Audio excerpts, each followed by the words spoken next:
Welcome to Ghostlight. This is a podcast about the intersection of business and creativity, conversations with artists and entrepreneurs working to reconcile artistic fulfillment and the practical demands of daily life. Today, I'm joined by Brian Dickel, the founding bassist of the Steel Wheels and current owner of Huss and Dalton Guitars. Brian, welcome. Thanks, Benjamin. Glad to be here. Did I get those two right? The founding bassist of the Steel Wheels and the current owner of Huss and Dalton? All of those are correct. No lies told. No lies told. Well, I'll start out with a question about, you spent years as a touring musician and then suddenly stepped into ownership of a manufacturing business. So tell me about what part of your identity was hardest to let go of and what surprised you about the one that replaced it. It's kind of interesting because I kind of did that switch twice. So long story short is I started as an employee at Huss and Dalton back in 2000 and we formed the Steel Wheels in like 05, somewhere in there, 2005. And so I was doing kind of both jobs simultaneously for a while. Of course, as any artist would know, you jump into a music career, it's a great way to make tens of dollars and play a lot of bad shows early on. So it's definitely not a run out and quit the day job kind of vibe at the moment when you first start. Or it can be. That would really throw you into the fire at a lot of pressure to perform something good. So we kind of cut our teeth for about 5 years where I was doing both. At the same time at Huss and Dalton as an employee, I always kind of wanted to be an owner, but I also knew that was quite a ways off and I didn't have any money, as all good artists do. And so it was like, I probably something's never going to happen, but it was always there in the back of my brain when I was worked my way up to like production manager, kind of in charge of personnel and some creative sides of that business. But then the music started feeling pretty good. Like around 2010, I thought maybe there was 3 of us core members at that time that were contemplating quitting the day job, and let's see if this could go somewhere. So early on, I was kind of the booking manager, booking agent per se, hustling, doing whatever you can on your own. But we went to a little conference called Folk Alliance, which is an annual conference for a bunch of folk musicians, for lack of a better term. It's gotten a little more commercialized now as the years go on, but back then it was a lot of singer songwriters, but very few bands. So I think just by sheer force, we showed up as a 4-piece, and it was like, hey, pay attention to us. We're playing in a hallway. We're playing in a hotel lobby. We're playing in a showcase officially, and got a lot of attention at that. I think it was the 2010 Folk Alliance I can't remember the city anymore. Memphis. Went to Memphis. Had just bought a minivan literally at 9 p.m. the night before. Said this is a band vehicle, and drove it straight to Memphis the next morning. And thankfully made it. We didn't really check it out or test drive it for more than a few minutes. It worked out. And so we made a big splash there. Got like a bunch of festival attention, which in the music world, like everybody wants to play a festival. You get paid well. Nobody has to know who you are, and you get, in theory, you're in front of maybe a couple thousand people. So it's a great way to build an audience of somebody that has no idea what you do, who you are, never heard of you. And especially at that time, we had played very little outside of about 250-mile radius. So long story short, I made the super hard decision to leave Huss and Dalton. There was some tears shed, and it was a bittersweet parting. Like they really wanted me to stay, and I kind of really wanted to stay. But I had like a plan 1A and a plan 1B. There was like no wrong answer, it felt like. So I kind of, but there is that mental hurdle about jumping into music full time of like, there is no guaranteed paycheck. I actually need somebody to show up in the seats to pay for this. Aside from the occasional festival, which, they weren't knocking down our doors at that time, but a little bit. There you just get paid a flat rate usually. So yeah, it was like one of those, I had 3 kids at the time. I was like mid-30s or early 30s, I forget. It's like not the smartest time to say, you know what, I'm all in. But something about that mental jump of saying I'm all in. That was a key piece. The music didn't change. The bookings didn't necessarily change overnight, but like kind of diving 100% in with no safety plan, really. Like, Not that guitar builders are making a lot of money either, but it was like, at least I had a weekly paycheck that was guaranteed. So yeah, so diving into that art world, from a artistic oriented job, but still it was a more regular job, was a huge mental step. And so I dove into that, and things went pretty well. We were able to hire a booking agent fairly shortly after, which was a real game changer. Like, even though I pretended to be a booking agent, I never revealed that I was actually in the band unless somebody would ask, then I'd say. But it's always easier for like a third party to advocate for you or to brag about yourself or whatever.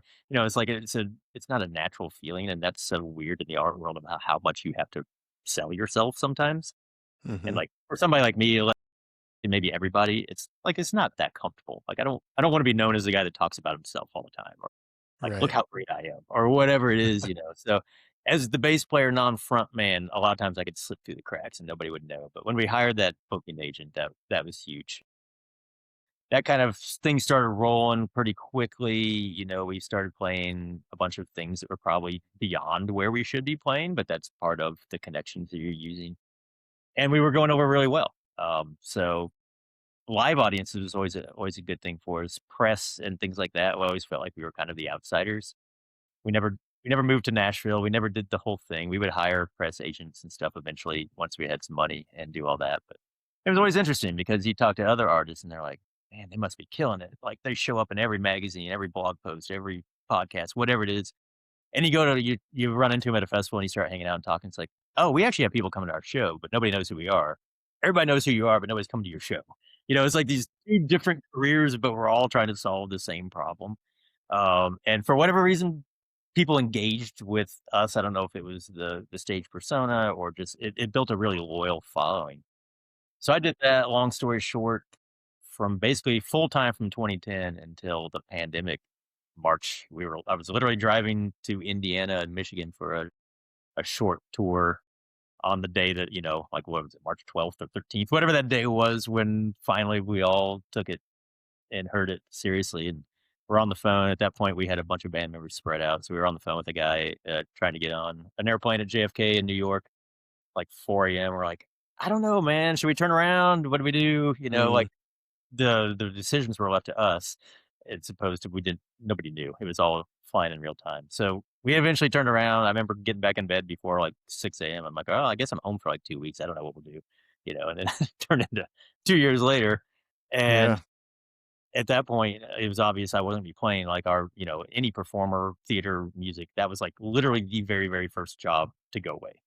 Like, everything else was still in flux, but those went away immediately. And they were probably the last ones to come back. And in some ways, we still feel like we're trying to come back. But so so then I was home and I kept running into Jeff Huss. What do? You just walk around town. So we started walking around just looking at various things, walking. You weren't supposed to go see anybody. We had a little pods on our block. It was great. We just shared backyard fires for like a while. But I kept running into Jeff Huss and his wife Diane downtown. So he was one half of the ownership of Huss and Dalton. Obvious which half he was. And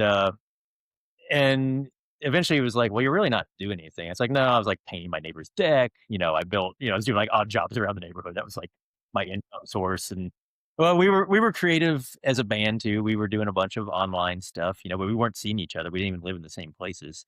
Um, so like I would man the comment section. Trent Wagler, the lead singer and the one that could pull off the most by himself, would get on a Zoom thing, or I forget what the platform was at that time even, and we would come on, might have just been Facebook Live, and I would chat. We'd collect some tips, but after a while, that got old pretty quick too. Of like, this is Right. creative, this is engaging, but like, this isn't how music should be consumed, but it is where we're at, and there was some positives that came out of that, and then obviously some not, but so that kind of after a while, that kind of wore thin, and we were writing and recording separately and sending tracks back and forth. We actually put together 2 albums during that pandemic, without ever seeing each other, you know? And they That's came pretty out kinda cool. cool. Yeah, it was like, we created a project called, Everyone a Song, where we had fans, for money, give us, mostly Trent, a story, some ideas, and we would put them together and make a whole song just for them. and then we'd mail it to them. Wow. They would tip us whatever money they wanted out of that. It helped sustain us, and it kept our creative things flowing, and we ended up with a ton of songs and ended up putting out 2 live-ish albums, Wow. from that thing. So, yeah, that was kind of a weird but in the meantime, Jeff Huss kept saying, "Would you wanna come in and work a little bit?" And I'm like, "You know what? Might as well. I'm probably super rusty. I haven't really touched a chisel in 10 years, but I was really good once. I'm sure I could." It's kinda like riding a bike, right? In theory, Yeah. it should be there somewhere.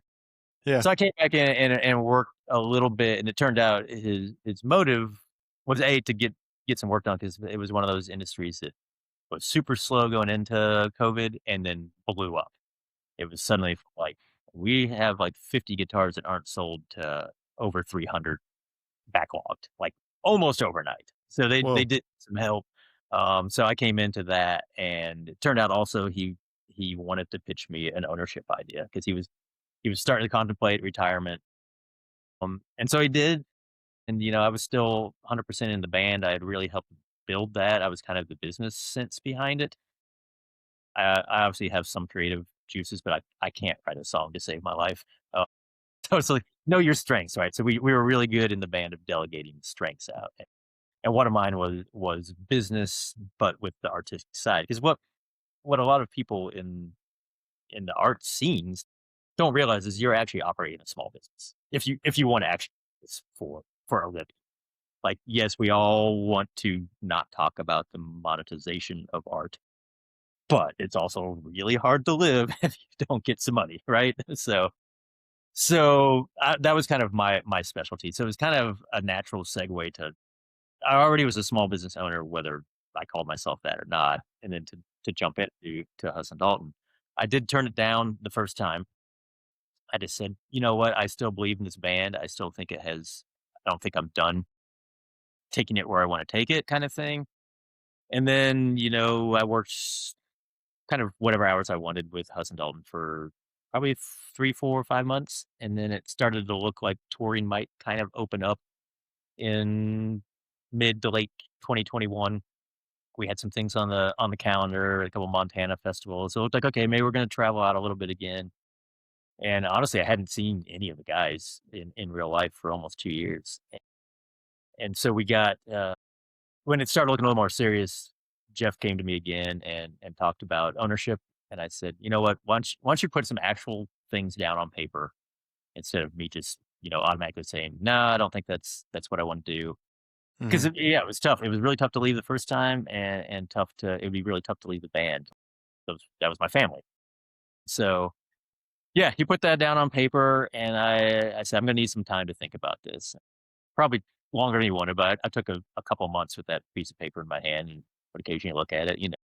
The numbers weren't gonna make anybody blush. Feel like, oh wow, this is a no brainer to take this because it's just another small business in a weird scene. You know, um, But eventually, I made the decision to say yes. I had to break it to all my bandmates over Zoom, which that was hard. Like, couldn't even Mhm. like you know face to face interaction. So, but those were the times we were in. In the same time, how I ended up meeting you, as I got engaged during that same time. And Mhm. our first night was at the green room, and I remember we came back in the next night, and Mary Beth, who there is no secrets from, said, I think told you, it's like, "Hey, we just got engaged here last night," and then you bought some bottle of champagne, and so, yeah, it was like a whole lot of big changes kind of happening at once, which is probably not the recommended way of doing a pandemic, an engagement, leaving a small business and buying a small business and doing one last little tour in the meantime, through the summer. So yeah, it was the long-winded story of how I ended up back at Hudson Dalton as an owner. I started off as a 50% owner up until just this past September. End of September, the Dalton half, Mark Dalton, retired along with his wife Kimberly, who she was in the office. So Mark and I owned it half and half, and I bought out his half. So now I'm 100% all in. There's no turning back now. I still play a little music, but not much. It just the demands are too high for either choosing life on the road or needing to be present. I'm still very much in the production. of guitars. So like I can do things like this where I take off for a few hours and nobody misses me, but I still need to be there. So yeah, it would be impossible as much as I would love to be on stage. At this point in my life, it's just not a reality. Well, tell me a little bit about what the signal was for you that, it went from, "I'm thinking about this, I've been touring for a long time," and what took you over the threshold to, "It's time to be done and commit to owning a business," because that's a pretty big shift. It is a big shift, yeah. Like I said before, it was a business I owned, but a completely different model when you're touring, living, owning, and then there's a five-way partnership there, you know, a little more committee based. So yeah, I don't know that I would have made that shift without an offer on the table. Like I had planned, I don't know what my exit plan from a band was. Like you just die on stage someday, or like the retirement fund is the 401k for the band wasn't exactly killing it, So it's like I don't know what to do. Do you just keep No grinding? employer match? Come on. No, 0 to 0. That's how we matched it, But yeah, no. Otherwise, it's like, what is my exit plan? I don't know, and I hadn't put a lot of thought into that. I was late mid to late 40s by that mid 40s, around then, and so it's like, yeah, I don't know. Like my retirement account, like I said, is literally not looking so great. So I would just keep hustling, keep playing, keep grinding.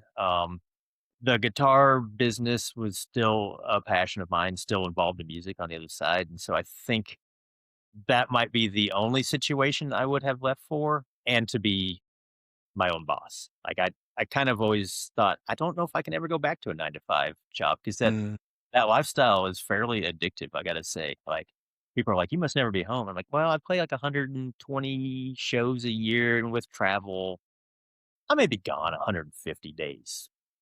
Total, they're 24-hour days when you're gone, so you're right. not home. That is different.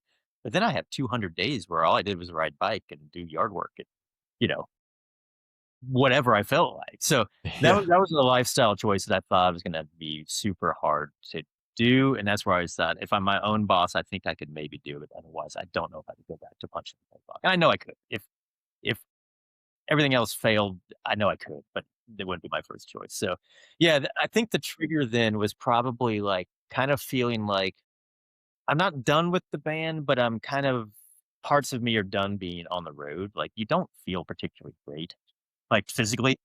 There's a lot of hard travel. We weren't at the level where we had a bus. We had, six of us, a van, and a really nice large van and trailer, as comfortable as we could make it. But like we're still doing the work. Like we would occasionally tour with some friends that had taken that next step up, but we were all way too frugal to like to do. We were smart business people. Once we found Yeah. out bus costs, like it was insane. Like, oh no, that just destroys your bottom line. You might look better, but no. So we're still doing the grind. That means, occasionally, well, we got it loaded out. It's 11 o'clock p.m. We should probably get down the road maybe 2, 3 hours to help us out tomorrow. That's the kind of thing where after a while you're like, I'm mid 40s. I'm very physically active. I like riding bike. A couple of us bring bikes on the road and we try to stay active. Part of that lifestyle is really hard on you. So that was part of it. I also met Mary Beth at the same time. It's like, you know what? I kind of want to be home. Like I really like her. I want to spend time at home. I want to sleep in my own bed. I want to be a part of a community because that is another thing that I never really thought about much. But I had a community. I was living in Harrisonburg mostly at the time, early on in the band, and yeah, I still have a community of friends up there. But like when you're on the road all the time, like the band becomes your community. You come home, people know who you are. Sometimes they're fans, sometimes they're friends, but also you're not home enough to like establish those roots as often as you would like. And so that kind of appealed to me too. Like, I like being able to like walk downtown Stanton and see some people I know and have some familiarity. I've always thought about that too with like, the people are like retire easy and they do the RV life. I'm like, that sounds really fun for a minute, but it's like, what do you call home? Hmm. What's your home base? What's your grounding, thing? And so, yeah, that was a big part of it. I got 3 daughters that were at that time pretty much getting into high school, the older ones, the other ones middle school. It's like I missed a lot of things over the years. I've missed a lot of birthdays. I was always home for like Christmas, but like, missed things like that. Gone every Father's Day. Little things that, maybe they're Hallmark holidays or whatever, but it can grow on you a little bit when you're not there for those. Like, I think I was gone for my own birthday probably 8 years in a row. It's Right. just like not a big deal. I was with my friends, but yeah, those little things, That's like, that's the sacrifice you make when you're a full-time touring musician, right? Is like you gotta be on the road and there are going to be things that come up and that you can't get to. Um, yeah, and we tried to tour pretty smartly, like, we did say no to things, sometimes regrettably. I distinctly remember, like, "Hey, we got 2 weeks in Honduras, we'd love to take you around." We're like, "Oh, that coincides with something that was really special to somebody, one of the other band members," and so we had to turn it down, it's like, "Keep us in mind for next year," and of course, it never comes around, but, those little things, you don't wanna have those regrets either, so we turned down some, we tried to keep our home life sane at the same time. It's not necessarily normal. Like, there was parts of that life that were great. It's like, "Oh, yeah, Tuesday field trip at a preschool at 2 p.m. I'm there. I have nothing else going on. Weekend work? Yeah, I'm 100% gone." Like, that's your bread and butter. So we'd go out 10, 12 days at a time. That's kind of how we toured. So, yeah, that was a big part of the, impetus to come home. And then just some stability of, like I mentioned earlier, of, like, I could see a way out of this job and retire, potentially. I Not a minute, I still don't have a clear path, but the potential is there. It feels like a little more than it was with just being a full-time, road musician. So, I don't know, those were kind of the thoughts that were going through my head at that time, and, yeah, it was super, super difficult. I think the pandemic probably well, I know it wouldn't have happened without it, for better or worse. Like, I would not have even probably been confronted with this decision, but it also kind of, looking back now, it's like, yeah, it's I think harder than ever now to be an artist. Like, I don't know where I would be mentally or financially or any of that had I stayed in that and not picked up some side hustles. Like, well, you probably have a lot of friends who are still in the music industry and still doing the grind. I mean, what do you see now from, the outside looking in? Uh, yeah, how are they surviving?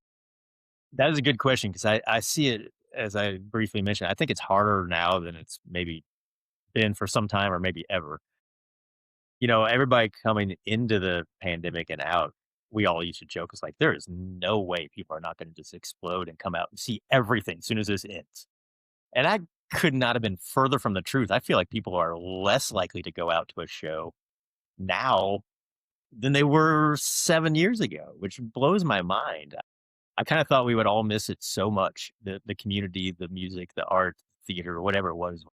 No, that Tuesday show that I used to be like, nah, it's a school night. I'm not sure I'm going to go out. No, they'll come out for sure. It's like, no, it was worse than ever. Coming out of that, your attendance is down. The venues that survived are hanging on by a thread. They were never killing it to start with. It's the art scene. And so, like, if they were hanging on by a thread, a lot of them didn't make it through the pandemic, and that was sad. And then, like, we get it when you come out the other side. It's like, oh yeah, here we used to be. Not to talk shop too much, but like, there's so many different pricing structures to how like music is presented. It's a flat rate guarantee versus a door. It's a pure door, all the things. Suddenly it's like, well, they can't stick their neck out. Like, we can't even say like, even like, here's $500 versus 80% of the door or whatever. It's like that $500, they might not even have it. Like, they're just hoping that get 200 people to show up tonight and everybody wins, and so seeing that and talking, I'm still super close with all my old bandmates, a bunch of other industry people, like, except for the very, very top tier, they always kind of rise above and awesome kudos to them. The arena tours, like, they're still okay. Their expenses are way up too, but it's not quite the same. And so, like, to see that, it felt like that middle tier, like, we always we're not a household name. We weren't a household name, probably never will be, but like, you can make a career, which is kind of always fascinating. You can make a career without hardly anybody knowing who you are if you play your parts right. Like, our a couple agents ago, uh, always used to use the term quiet millions. He had artists that were making quiet millions. He was like, they have a good, the NPR crowd follows them. They're not making headlines. They're selling theaters of 500 to 800 people. You can do really, really well with that. Uh, if you're smart financially. And so, yeah, that was kind of where we had fallen into. And I feel like that tier right now is struggling. It's hard it's hard enough normally to get people to show up, and now it's really hard to, like, are we getting 500 seat theaters filled up anymore? It's harder. Hmm. Expenses are way up. Tickets are expensive. Like, I get it now. As the first time in my life for the last few years, I'm a consumer of music. Not to be weird, but, like, until I met Mary Beth, I remember one time we went to a festival early on. I said, "I've never actually been to a front gate before." I had to go through the security stuff that I had never done. I'm like, this is a whole thing for me." I'm like, "These tickets are expensive," you know? And Right. so now it's like, like, Charlottesville has kind of the closest vibrant music scene for where we live here in Stanton. And, like, going to Charlottesville, it's like, I just can't. I probably could. I could probably sacrifice otherwise, but I can't afford to do this often. What used to be a $25 ticket is now, with fees, we're talking $50 or more, and even some of those are like $75, $100 to go to venues that I don't even really like to see music in, but it's my one of few choices I have now. So I do see that side really struggling to come back, and I don't know. It's probably like everything. Like, once something gets to a certain price threshold, does it ever really come back down? Like, we just get used to it. And maybe that'll be the new normal, but, like, I can't afford to increase the wages of my employees hugely to counteract that. And Yeah. so, like, that's the dilemma of, like, man, I want everybody to live and do the work-life balance is what I preach to my employees all the time. Like, guitars are not everything, but, like, I want you to have something else, other hobbies, go home, it's music, hang out, whatever it might be. Guitars are done at 4:30, like, don't worry about it. Like, we don't have emergencies in that world. Like, we're building a luxury Right. product. The impetus is on me to get things out the door, but I should be the only one that feels any of that stress. But I can't pay you enough that you can even go to, like, 4 shows a week now. Like, just, Oh my it's hard to gosh. find. Yeah. So, yeah, that's Totally. what I see the biggest struggle in is, like, and that's coming from my past of, like, I need to worry about the financial side of a band, a business band. Like, I think I'd be freaked out if I was still in it. Well, it's like it's a catch 22, right? Because you, as the performers, you've got to raise the ticket prices because costs are rising, and you've got to pay the bills, and you've got your own mouth to feed, and maybe others. But then, as you raise the price, the people who can come and consume it goes down, and now you're fighting for an even smaller pool. And now, instead of people going 4 times a week, they might be going twice a month, and so Mhm. it just Are you it's like getting it circles back in on itself, right? It's the snake Yep. eating its own tail. Are you getting college kids to show up, Traditionally poor as it was, but they could probably swing for a $10 ticket if they loved it, or whatever. Like, yeah. So I feel like, yeah, your demographic, like you said, it gets narrower and narrower. And, in a weird way, I'm in the same demographic as what I'm selling. Like, I sometimes wish I had a broader stroke, but, like, let's face it, my guitars start at $5,000. Like, you're you're you're pinching down your audience pretty quick, and I hate that. So I have ideas to try to help that, but even then, I'm like, I realize I'm still in a weird luxurious market, and maybe arts in general shouldn't be thought of this way, but maybe they are a luxury market. Like, some would argue you don't need it to live, and others would disagree with that. But, like, we need food. We can't skimp on not getting food. So your money has to go somewhere. And I always feel it's just like, look at the school systems. Like, what gets cut first? It's the arts. How do we keep our doors open? Well, we cut the music program, or we cut the art program, or we no longer have theater. And then sports might be next, but there's a lot more people. As much as I love sports, there's a lot more people engaged in that. So it probably gets a little more fight. Us theater and music people are too passive and nice. Maybe I kind of shucks. They took our program away. Sorry, kids. Sorry, next generation. But yeah, so that's the struggle, and and these and the venues, you understand firsthand, like it's real of like your costs are way up, and you would love to pass as much of that onto the artist as possible, as much as the artist would love to like if you don't live, the artist doesn't live, and vice versa. And so it's a symbiotic relationship that's just teetering on disaster, especially now more than ever, I think. But I try not to get into my head too much about that because you look throughout history that, what is one of the few things that has survived even the most difficult times has been the arts.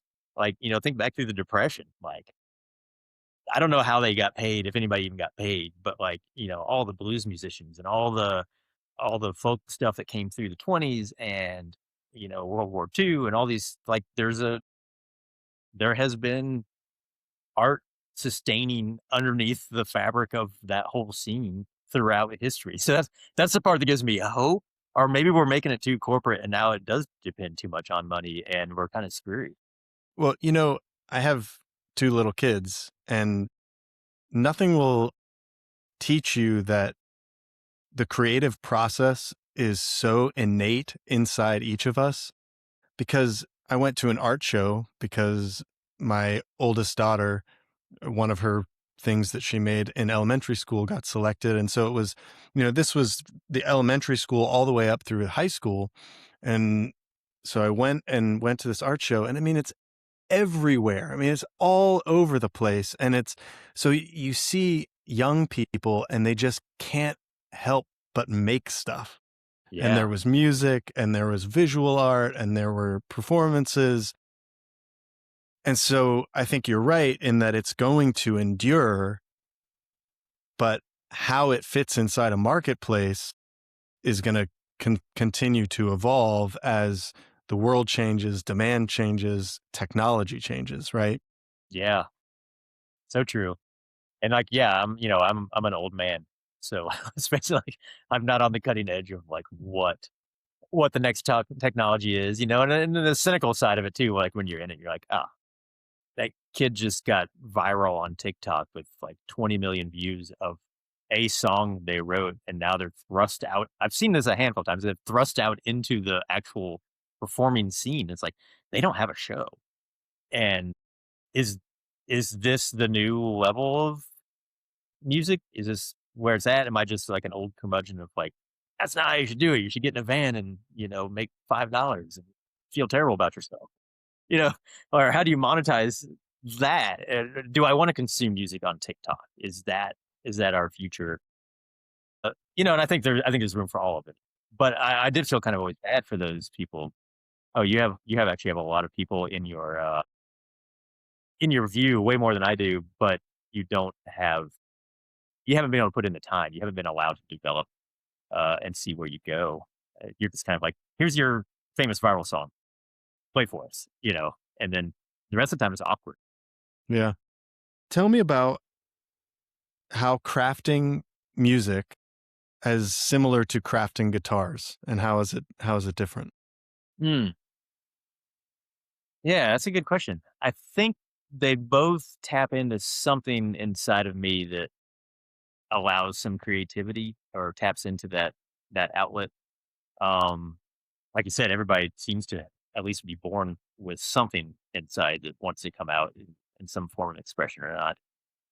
For me, the differences probably are the a bit more spontaneity in the music side of things, a little more room for experimentation and interpretation, sometimes in the moment.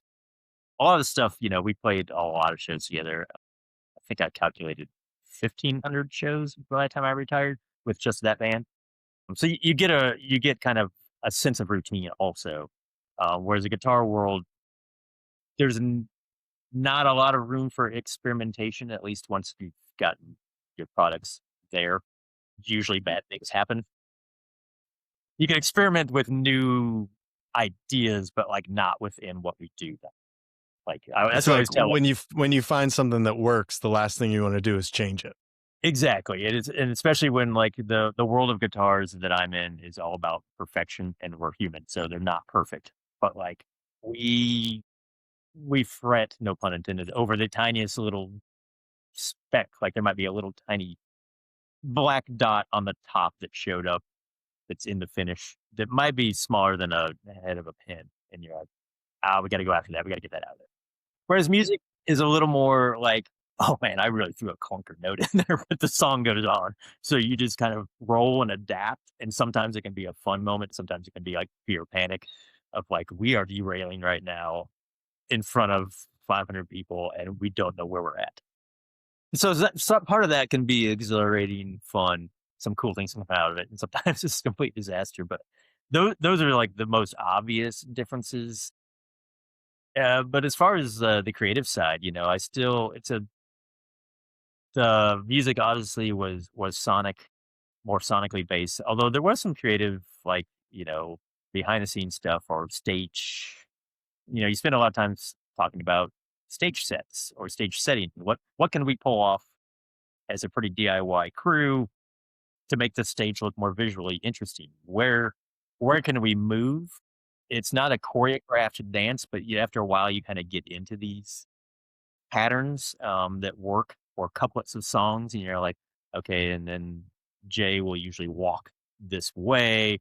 I don't think we're necessarily thinking about it, just kind of like feels that way naturally. He'll kind of communicate sonically and eye contact with somebody else on the stage during this moment, or whatever it might be. And that can vary and change. And in the guitar world, there's not a lot of room for that. It's kind of like I always tell my new employees, especially, of like, I want to hear your ideas. I'm very open to it, but also at the same time, don't change anything without talking to me first. Because I might be like, actually, we tried that 15 years ago. Here's why it looked like it was going to work, and then here's what actually happened. Or you might be like, that's a brilliant idea. I've never thought of it.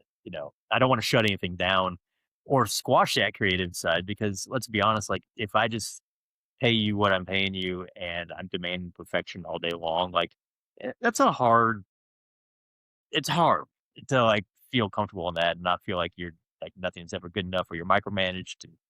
Because there is some stupid things like, I know this doesn't really matter at all, but we have to go fix that, and it may come with a series of problems that make it 10 times harder than it needs to be.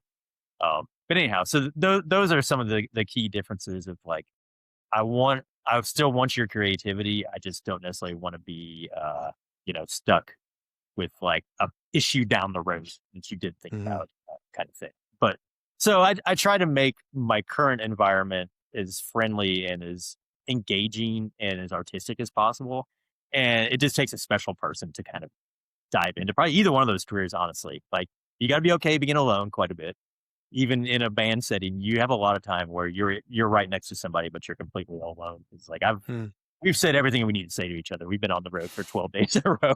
Right. There's not a whole Right. lot. We know everything on the internet. When you're like, hey man, did you see this meme? It's like, oh yeah, that was yesterday. It's like there's between six people on their phones. That's where band life ends up being.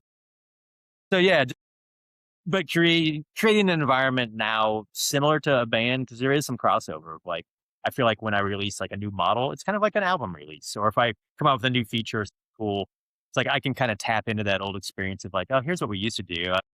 We would organize a press release. I'd contact some thing outlets, and try to get it out there, maybe make a video for it and try to make a splash. And so some of those things cross over into each other. And then otherwise it's like, hey, let's just enjoy each other, because that's one thing I did learn from the band. Like probably any art release or anything that you're in close quarters, like it is very rarely that like ideas or creativity or inspiration or good things disappear as to why something breaks apart.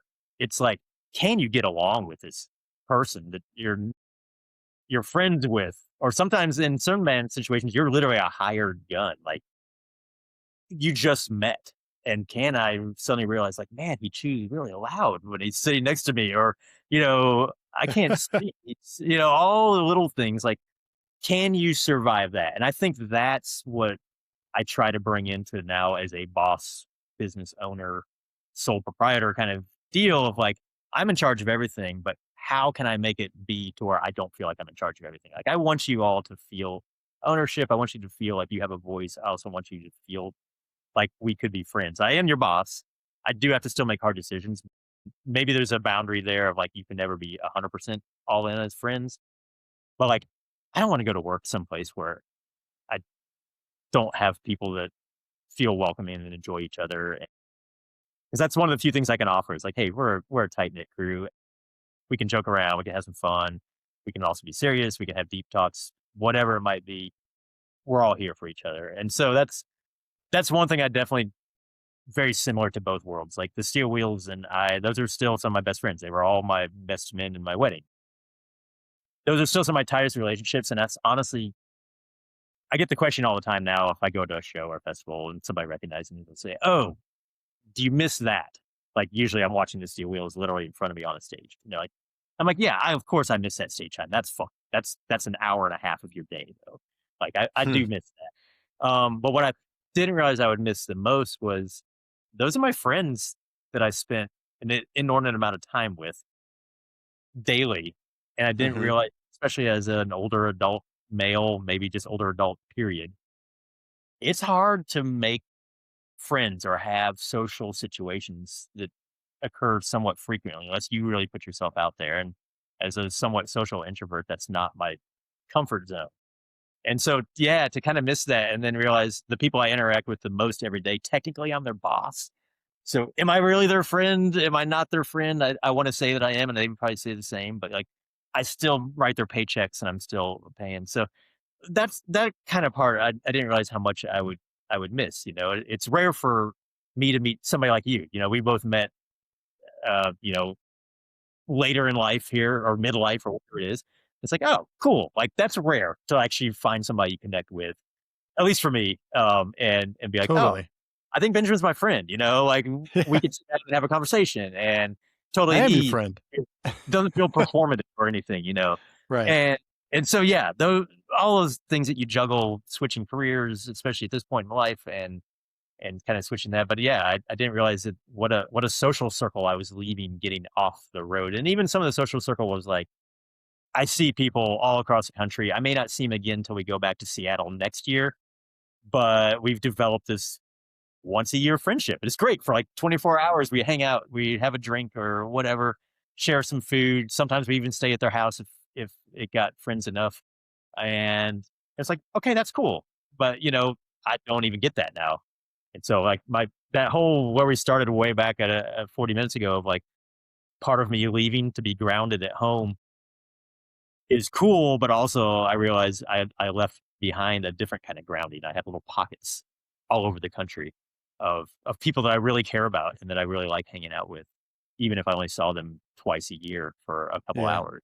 So yeah, all kinds of weird places your mind goes of like, oh, I have a home, I have a ground, I have a community, but man, I miss my community that was scattered all over the globe. Something that came to mind for me when you were mentioning being out and watching the Steel Wheels, being in the audience versus being on stage. And I don't think there's that many people out there who have converted from being a performing artist to being a business owner. But Hmm. I made a connection that actually helped me understand why I enjoyed applause from an audience.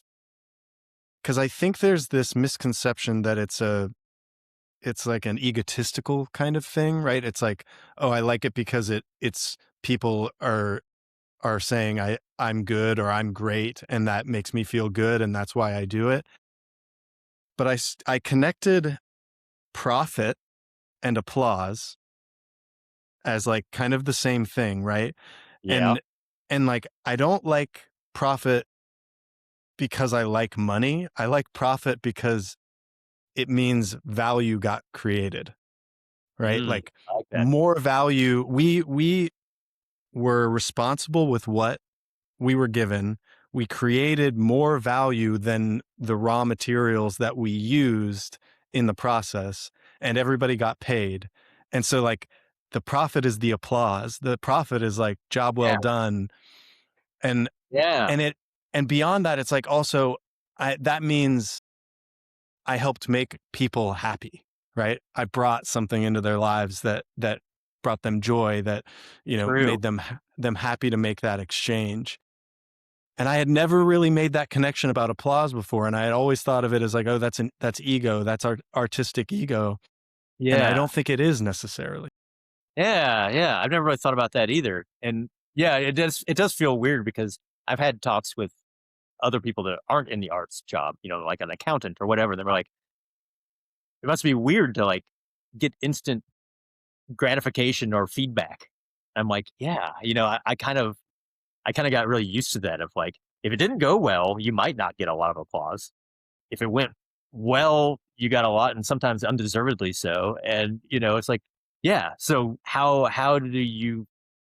It probably is a little bit of ego somewhere. Like how do we feed that in a healthy way? And yeah, the profit thing might be the ticket. I've never thought about it that way, but like, and it's so easy to dwell on no matter what job it is, band, theater, small business owner, of like the small negative pockets that show up, and like try not to let that consume you. Of like, I remember in the Steel Wheels when we added percussion, people like to pigeonhole us as bluegrassy, and we tried to fight that as hard as we could. And like, if we actually showed up and played bluegrass, the bluegrassers would hate us if we actually say we're bluegrass to somebody who doesn't know.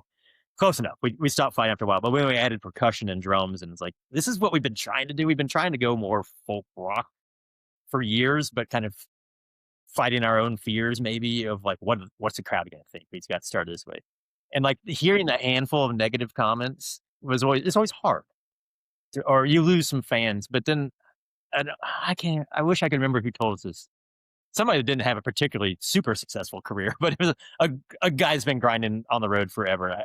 His name's totally escaped me at the moment. But he was just like, if you're not pissing off a handful of fans with each album, you're probably not pushing yourself hard enough. And I was like, that's an interesting concept of like, I'm not intentionally trying to anger anybody, usually in any aspect of my life. Like, I'm very much adverse to that, for better or worse. That's my character. But like, ah, I don't know if I agree with it 100%, but there's probably some merit there. Of like, if you Yeah. just take a comfortable path, is is it doing anything any good? Sure, you can go through your life your whole way, maybe die You satisfied. just you I don't end up know. becoming very vanilla if you try to do that, right? You can't please Yeah, everybody. yeah.